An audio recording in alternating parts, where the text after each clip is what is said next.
torture chambers, secret passageways, vats of acid, and deadly vaults.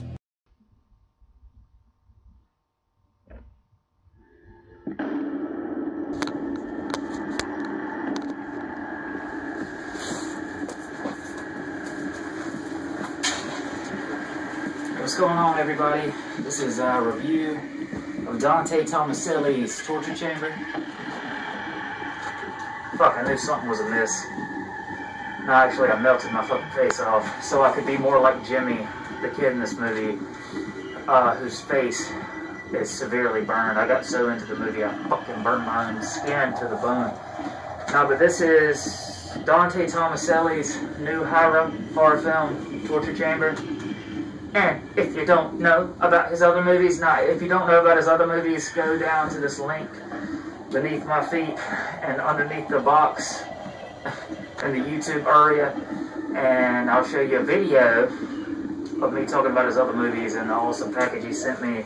He's a fucking, one of the most humble people I've ever met. He has got no right to be, because he is he's my favorite directors in horror today. Sorry for the glitch,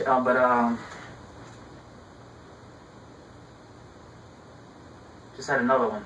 I think I almost lost my mind. But his style is a lot like the old school Italian horror directors. To me, the dreamlike quality of Lucio Fulci's movies, not all of his movies, but like City of the Living Dead, it's just got that dreamlike, weird, nightmarish, like a nightmare caught on film quality. So is Dario Argento's Suspiria. And Tomaselli's movies are like that, but he's got his own style that, like I said, doesn't feel like a throwback. It's just his style, and it's unmatchable. His movies, honestly, they feel like nightmares I've seen, like in my head that I've had. And you've got to be brilliant to match my nightmares. No, I'm just kidding. But Torture Chamber, let's get right into the premise and the plot. Everybody wants to know what happens. Now, I mean, go to IMDb if you want to know what happens. I want to talk about his style and his I'll get into the plot in a second. Just the cinematography is really important for me. Camera angles, making shots look like works of art. Yes, I'm artsy too. I've got a little art house in me. Of course I do. I'm an artist. I like to do art, or just anything. Horror is art. It's, you can't really call drama movies art, can you? Yeah, that drama movie was really artistic. No, you don't really say that about. But with horror, the fucking imagery, the colors, the camera angles, the fucking sound effects. I mean, that's what his films feel like with a nightmare. Is also the score, the ambiance, the sounds, just the fucking everything, the growling, the breathy whispering of like the lullaby sound kind of in the witchboard that I use for my short film Night of the Nunny. If you haven't gone to see that, brilliant piece of, no, I'm kidding.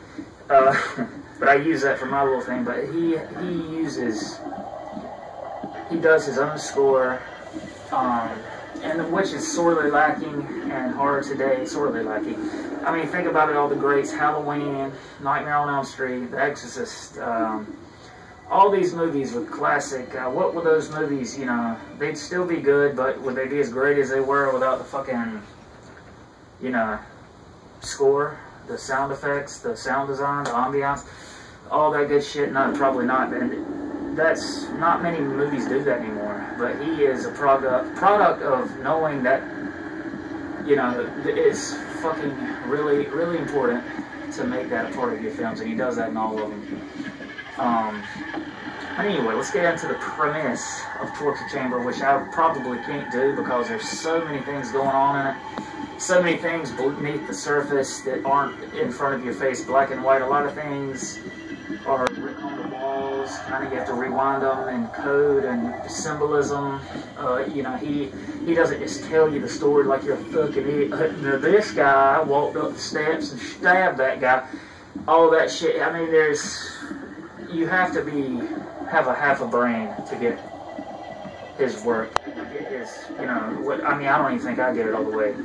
but I can tell there's so much going on, like, beneath the surface. Like, there's just so much going on. But what it is, finally, you know, on the surface, a little boy that is supposedly possessed by the devil or a demon, according to his, you can already tell his batshit insane, overly religious mother, as in, you know, reminded me of Carrie a bit, thinking her son was evil. But as soon as you see the son's room, you see he's in a fucking, locked in a cage that his mother, I guess, instructed for him to be in. I mean, what mother would do that in her right mind? But anybody overly religious is insane. They're a Catholic family, just like it reminds me a lot of The Exorcist with you know, the Catholic theme. But you start wondering, you know, the story unfolds more and more and more, because you think, you're like, God, that kid, there's a fucking demon in a cage, but you realize later he was a burn victim, and he burned himself up. He has telekinetic powers where he can move things with his mind, kind of a lot like Carrie did as well in the film, the classic Carrie. And he's just, and it reminds me of The Omen as well. A lot of my reviews, when I talk about movies, I talk about movies that I relate these to, that I think of. Like, of course, I'm going to think of an evil little kid as in Damien and The Omen, but you don't know. Is he possessed, or is he a product of his fucking psychotic mother's forcing religion down his throat? And then you come to find out he has an abusive father. It's, you know, dysfunction and all that can probably create enough evil where you don't even need a fucking demon. Pea soup at your ass.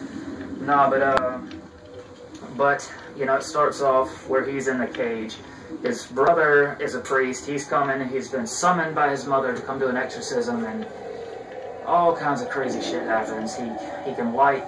I mean, he can create things to light on fire with his mind. I mean, you think. You don't know for sure. I'm not going to fucking ruin it for you. Try not to anyways, but there's something definitely not right with him. He does seem evil, but you don't know what, I mean, if it's supernatural or if he's just lost his mind.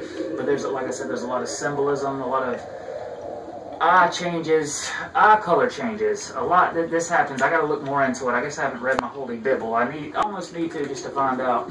I don't want to read the Bible, but I do like the fact that they do talk about demons a lot in it, I guess, and what that symbolizes. I'm not sure. The white eye with the brown eye, and maybe good and evil in a way. But Christy Sanford, once again, she's in all his movies, always plays the most. She is the absolute most evil woman I've ever seen. She plays kind of a helpless, somewhat, you think, victim in this one.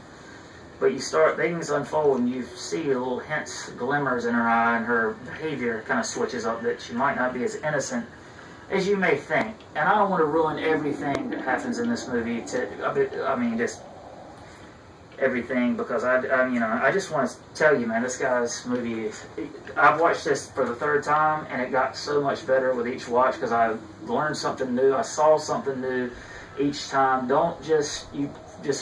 You really got to fucking commit yourself and get into it, because this isn't an action movie. This is a slow burn, religious, demonic, evil movie. There's just something about his films that come off as fucking evil.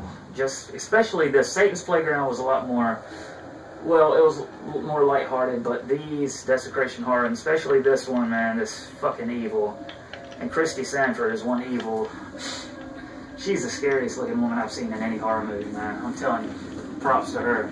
And Dante and her, I can't even see them being without each other. But as the movie progresses, the young boy escapes from the beginning, from his cage, and he has, I'm sorry I'm all over the place, I don't give a fuck. I just like shooting the shit with y'all about hair. I'm not here to sell a product, I just love this man's work, and I think he's an awesome guy, and his fucking movies deserve it. But he breaks out of his fucking cage, and he has mind control over these kids in a mental institution, or you think he does, he creates this cult of kids, which he was locked. You find out he was locked. I'm all over the goddamn place. See, this movie, man, it starts, I think the ending is at the beginning, then it goes into the future, then it goes in the past, then it goes in the future.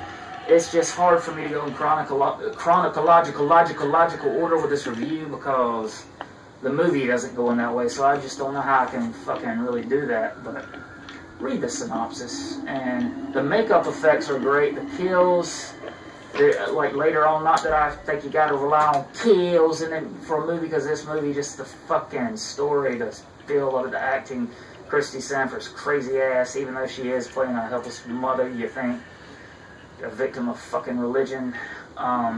There are some awesome, the film is called Torture Chamber, and the kid, once he fucking rounds up his pack of other insane kids, from mental institution, from the criminally insane children, they take victims to this evil cobblestone torture medieval chamber, you know, a lot like the one in the Red Sin Tower.